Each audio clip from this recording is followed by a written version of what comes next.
Good afternoon. Praise Yahuah. Hallelujah. Yahuah. Shalum. Sorry for butchering all the names and the soundings of text, by the way.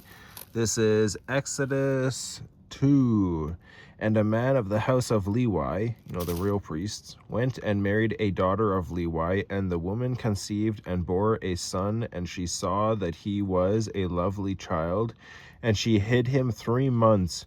And when she could hide him no longer, she took an ark of wicker for him, and coated it with tar and pitch, and put the child in it, and laid it in the reeds by the edge of the river. He was of the Moshe of the tribe of Levi, like his brother. They were the priests.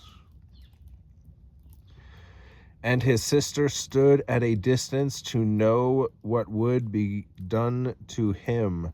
And the daughter of Pharaoh came down to wash herself at the river, and her young women were walking by the riverside. And when she saw the ark among the reeds, she sent her female servant to get it.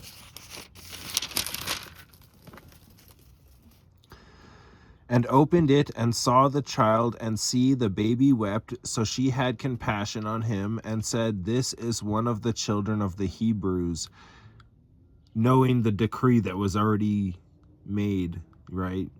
Again, defying the greatest kingdom in the world at the time. And his sister said to Pharaoh's daughter, "Shall I go and call a nurse for you from the Hebrew women to nurse the child for you?" And Pharaoh's daughter said to her, "Go." And the young woman went and called the child's mother. And Pharaoh's daughter said to her, "Take this child away and nurse him for me. Then I shall pay your wages." So the woman took the child and nursed him. And the child grew, and she brought him to Pharaoh's daughter, and he became her son, and she called his name Moshe, Moses, saying, "Because I have drawn him out of the water." And in those days it came to be, when Moshe was grown, that he went out to his brothers and looked at their burdens, and he saw a Mitzrite, an Egyptian, striking a Hebrew, one of his brothers. So he turned this way and that way, and when he saw no one, he struck the Mitzrite and hid him in the sand. So he died. And he went out the second day and saw 2 Hebrew men fighting, and he said to the one who did the wrong, "Why do you strike your neighbor?" And he said, "Who made you a head and a judge over us?" Remember, the tribe of Levi were the judges and lawgivers. "Do you intend to kill me as you killed the Mitzrite?" And Moshe feared and said, "Truly the matter is known." And Pharaoh heard of this matter. And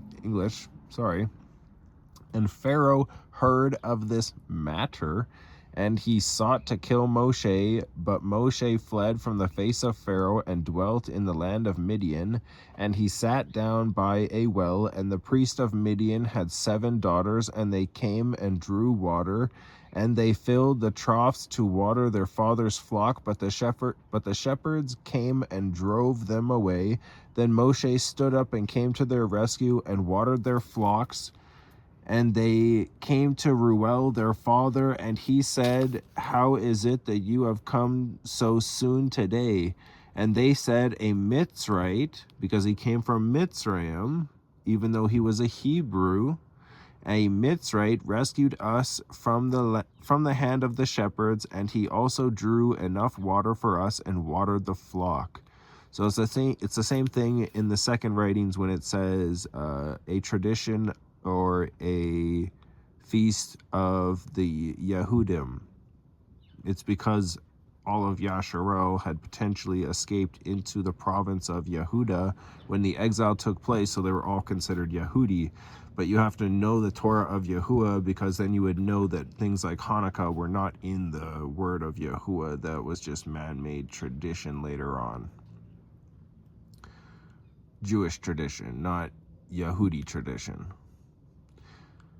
That is a rabbit hole that you should just go down yourself. And they said, "A Mitzrite rescued us from the hand of the shepherds, and he also drew enough water for us and watered the flock." And he said to his daughters, And where is he? Why did you leave the man? Call him and let him eat bread. And Moshe agreed to dwell with the man, and he gave Zipporah his daughter to Moshe, and she bore him a son, and he called his name Gershom, for he said, I have become a sojourner in a foreign land. We are all foreigners in a foreign land, all of us.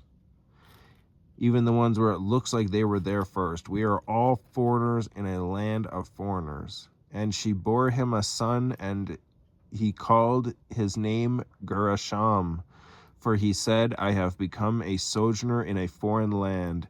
And it came to be after these many days that the sovereign of Mitzrayim died, and the children of Yasharel groaned because of the slavery, and they cried out, and their cry came up to Yahuah because of the slavery, and Yahuah heard their groaning, and Yahuah remembered Yahuah's covenant with Abraham and with Yitzchak and with Jacob, James, and Yahuah looked on the children of Yasharel, and Yahuah knew. Hallelujah, Yahuah. Shalom.